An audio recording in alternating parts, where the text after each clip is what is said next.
komunikasi bisnis merupakan salah satu hal yang penting dalam menjalankan suatu bisnis atau perusahaan. Komunikasi ini bisa diartikan sebagai suatu komunikasi yang dilakukan secara verbal maupun non-verbal, di mana dalam komunikasi ini berisi pendapat, ide, gagasan, maupun informasi. Komunikasi ini dapat dilakukan secara personal maupun impersonal. Dalam komunikasi bisnis, itu meliputi 5 unsur yang dikenal dengan 5W+1H, yaitu yang pertama adalah komunikator atau who, yang kedua ada pesan atau say what, yang ketiga ada media, in which channel, yang keempat ada komunikasi, to whom, dan yang terakhir ada efek. Sedangkan aktivitas komunikasi di dalam kegiatan bisnis harus terdapat unsur-unsur tertentu. Adapun unsur-unsur komunikasi bisnis adalah sebagai berikut, yaitu pertama terdapat tujuan. Terdapat tujuan di sini bermaksud setiap komunikasi tersebut memiliki tujuan yang telah ditentukan dan sejalan dengan tujuan organisasi tersebut. Lalu yang kedua ada pertukaran. Maksudnya adalah setiap komunikasi melibatkan setidaknya 2 orang atau lebih yang terdiri dari komunikator dan komunikan. Dan ketiga berisi informasi, gagasan, opini, dan instruksi. Hal ini adalah isi dari pesan yang terdapat dalam komunikasi di mana bentuknya bisa beragam tergantung situasi, kondisi, dan tujuannya untuk apa. Lalu yang selanjutnya, memanfaatkan suatu personal atau impersonal. Setiap komunikasi dapat dilakukan dengan bertatap muka. Memanfaatkan media khusus atau media massa jika ingin menjangkau banyak orang.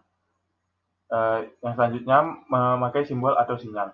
Yang dimaksudnya di sini adalah metode atau alat yang digunakan untuk berkomunikasi sehingga dapat dimengerti oleh penerima pesan. Dan yang terakhir adalah pencapaian target atau tujuan organisasi, di mana tujuan tersebut telah ditetapkan sebelumnya oleh manajemen. Dalam komunikasi bisnis, terdapat 3 teknik utama dalam komunikasi bisnis. Perpaduan dari ketiga teknik tersebut akan membuat setiap orang dapat menangkap dan memahami pesan yang kamu sampaikan dengan jelas. Berikut ini 3 tipe teknik komunikasi. Yang pertama, teknik komunikasi verbal. Teknik ini digunakan untuk mendiskusikan sebuah gagasan atau ide, mengekspresikan opini, menjawab pesanan, dan mendengar yang baik. Komunikasi verbal yang efektif yaitu tentang pesan yang disampaikan dapat diterima dan berani untuk mendapat sanggahan atau tanggapan terhadap pesan yang telah disampaikan. Berikut ini beberapa kegiatan yang membutuhkan komunikasi secara verbal. Yang pertama, rapat, telepon resmi, meeting proyek, dan presentasi. Teknik yang kedua, teknik komunikasi non-verbal. Menurut data laporan psikologis komunikasi bahwa lebih dari 90% pesan disampaikan melalui komunikasi non-verbal, yaitu 55% bahasa tubuh, 38% nada bicara, dan 7% adalah kata yang disampaikan. Data ini menunjukkan bahwa bahasa tubuh adalah hal penting ketika berinteraksi dengan rekan bisnis. Untuk teknik yang ketiga adalah komunikasi tertulis.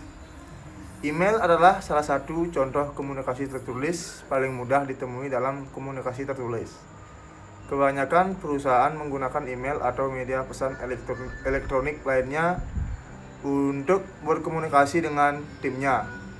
Meskipun email tampil lebih santai daripada surat biasa, email masih memiliki bobot yang sama tergantung bagaimana kamu menyampaikannya dan perusahaanmu rasakan.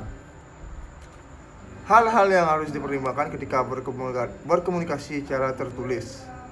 Yang pertama, audiens. Pikirkan tentang target audiens yang akan membaca emailmu sebelum kamu kirim. Mengetahui audiens akan membantumu untuk menambah nada pesanmu agar pesanmu lebih efektif. Yang kedua, formalitas. Tingkat formalitas harus mengikuti sesuai dengan tingkat audiens kamu. Misalnya, surat bisnis, maka harus ditulis secara formal daripada email dengan teman atau keluarga.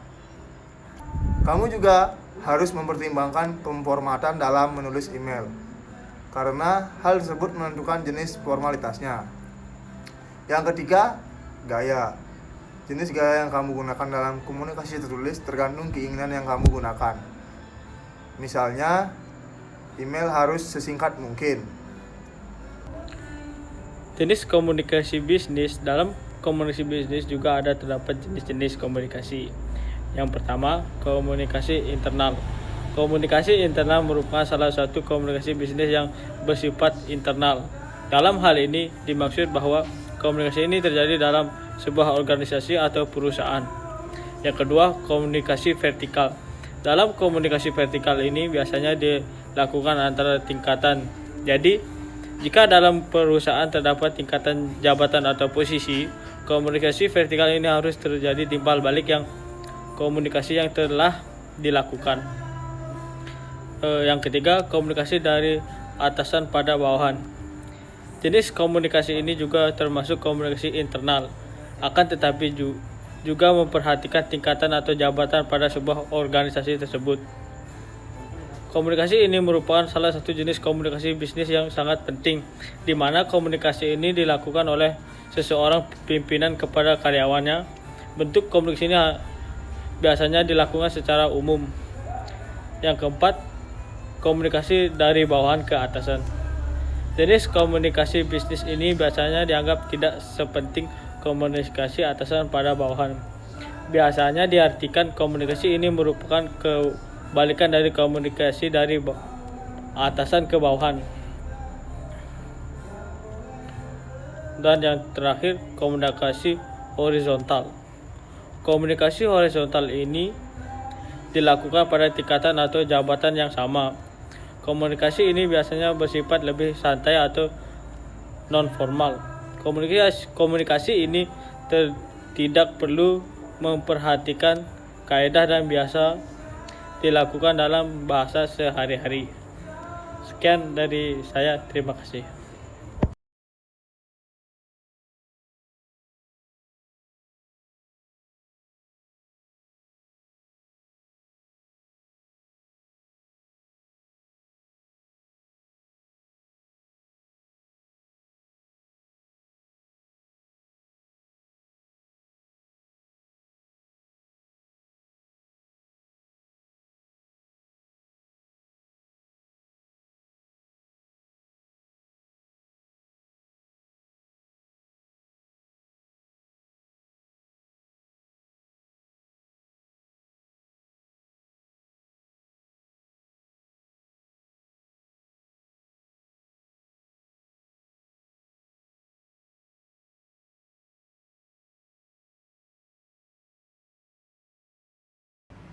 Selamat sore, Kak. Sore. Kami dari mahasiswa jurusan manajemen Fakultas Ekonomi Universitas Pendidikan Ganesha ingin sedikit mewawancarai tentang usaha yang sedang Kakak jalankan ini. Baik.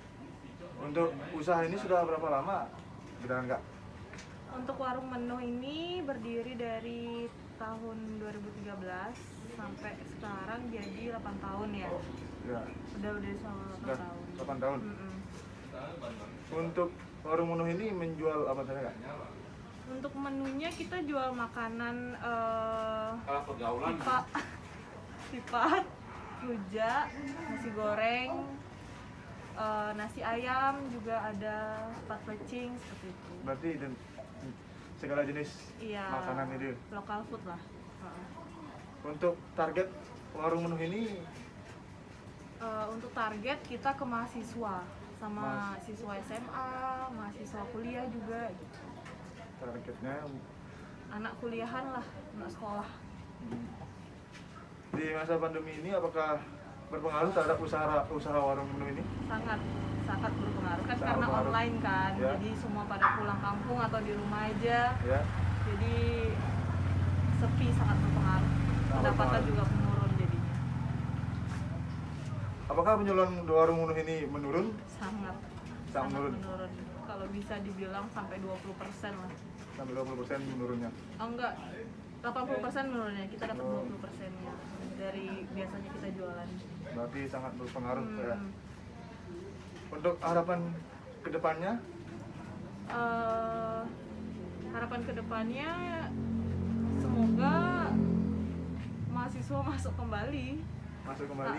kuliah tatap muka langsung kan, jadi dampaknya tuh setelah mereka kuliah atau sekolah tuh bisa datang. Jika mereka saat istirahat tuh Iya, bisa mampir di sini kan. apalagi udah punya langganan kan. Iya. Terima kasih atas waktunya Kak, karena sudah berkenan untuk kami wawancarai. Dan semoga untuk harapan Kakak depannya semoga cepat terwujud dan pandemi ini segera berakhir agar usaha Kakak bisa berjalan seperti semulanya. Terima kasih. Terima kasih, semoga kuliahnya lancar.